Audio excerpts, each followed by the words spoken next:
Eu vou trazer hoje a pauta referente a uma frase que é muito comum e parece que está cada vez mais viva, cada vez mais tomando mais volume essa frase, né, a consequência dessa frase, que é a que diz assim que o bandido bom é bandido morto. Será mesmo que bandido bom é bandido morto? Bom, para começar, assim, eu não vou entrar na pauta aqui, não vou trazer o assunto, a questão da vítima. A vítima, é claro que ela tem que ser tratada, protegida, mas isso não vai entrar aqui agora.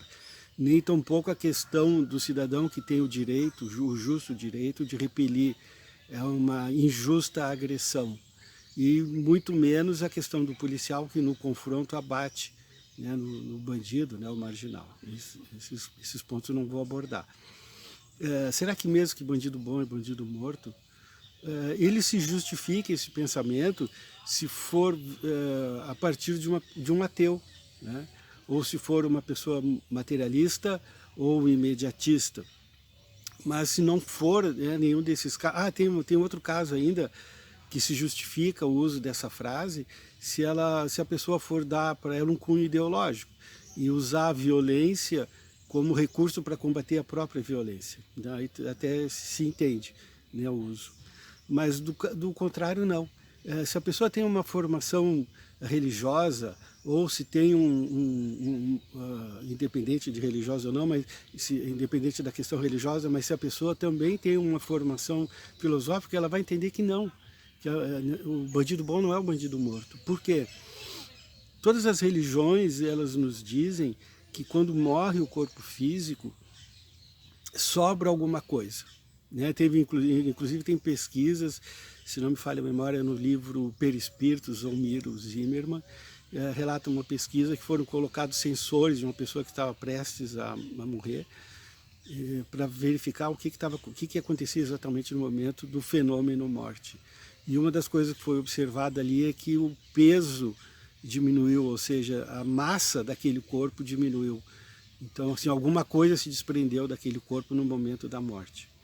Então, assim, alguma coisa sobra, e nós vamos chamar essa coisa que sobra, vamos chamar de espírito.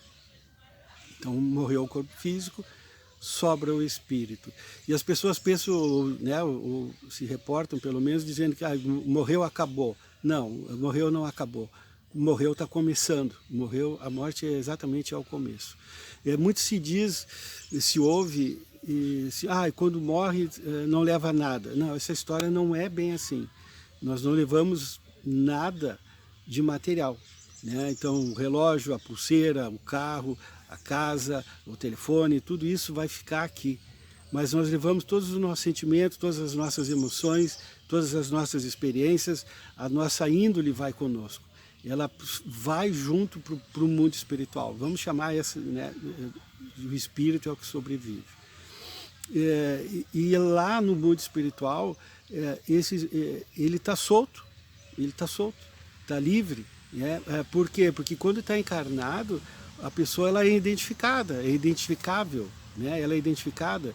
Se é um bandido, né, usando esse termo da frase, se é o bandido, ele é identificado, ele é contido, ele é preso e ele vai cumprir a pena. Se ele está fora do corpo físico, não tem esse limite. Né? Teve um francês contemporâneo do Kardec, e ele diz uma frase muito interessante. Ele diz assim: a morte não transforma homens em santos, e nem demônios em anjos. Ou seja, quando a pessoa morre, o espírito que se libera do corpo físico e vai para o plano espiritual, ele continua com a mesma índole que tinha quando estava encarnado. Então, se é uma boa pessoa, vai continuar sendo, tem boas virtudes, desenvolveu boas virtudes durante a vida, vai para o plano espiritual com essas virtudes. Se ele desenvolveu vícios, vai para o plano espiritual com esses vícios, e vai ser lá igual o que estava aqui. A única diferença é que lá ele não pode ser contido. Né? Pelo menos não contido pelas pessoas que estão encarnadas. E é o que acontece com o encarnado, ele pode ser contido. E aí fica uma questão que diz assim: será que tem mesmo espíritos que ficam à nossa volta? Bom, aí eu trouxe aqui uma passagem do livro sagrado, Hebreus Passagem de carta de Paulo aos Hebreus, no capítulo 12, versículo 1, diz assim: eis porque também nós, tendo uma tal nuvem de testemunhas que nos rodeiam, devemos nos livrar de todo obstáculo e pecado que nos seduz e correr resolutamente a carreira que nos é proposta. E aí segue. Então, nós somos vigiados constantemente por uma nuvem invisível. Isso quem disse foi o apóstolo Paulo. E será que essa nuvem invisível, ela chega a nos influenciar? Né? Até que ponto os espíritos influenciam as pessoas que estão encarnadas? Aí eu vou trazer então aqui um trechinho de um livro, Tratado de Metafísica, que foi feito na metade do século XIX, mais conhecido como o Livro dos Espíritos. E tem, para quem não conhece, esse livro ele trata de física quântica, da primeira até a última linha dela. Quem gosta de física, que se interessa pelo assunto, pode ler, deve ler. Quem, independente de ser espírita ou não, né, mas lê com a mente filosófica, científica. Esse é um livro de perguntas e respostas. Então, na pergunta 459, diz assim: os espíritos influenciam sobre os nossos pensamentos e ações?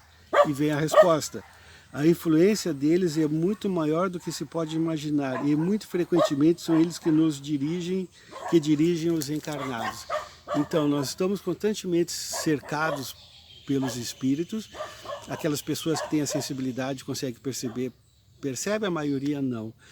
E esses espíritos, eles nos influenciam. De que modo? Bom, imagina assim, nós encarnados, em algum momento do dia, nós temos que parar para fazer a alimentação, temos que parar para fazer o repouso, temos que dormir, temos que descansar. O espírito, ele não tem isso. Por quê? Porque ele não tem o limite do corpo físico. Então o espírito, ele pode ficar do lado de uma pessoa 24 horas por dia, sem necessidade de ter que se alimentar ou ter que dormir. Eles até fazem essas atividades, mas eles não dependem disso. Eles têm essas atividades, mas não dependem disso. Então ele pode ficar influenciando. Então ele fica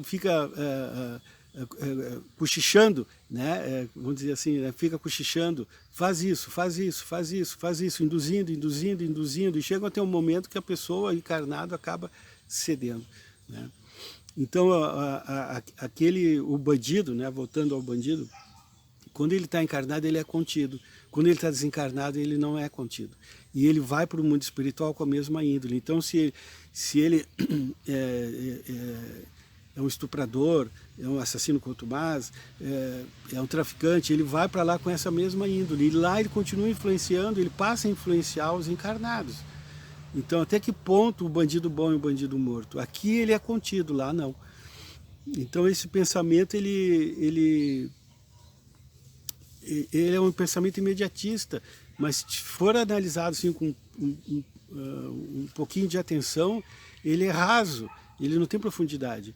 Ele é um pensamento muito imediato. Então, até que ponto o bandido bom é o bandido morto? Ou será que o bandido bom seria aquele que foi regenerado?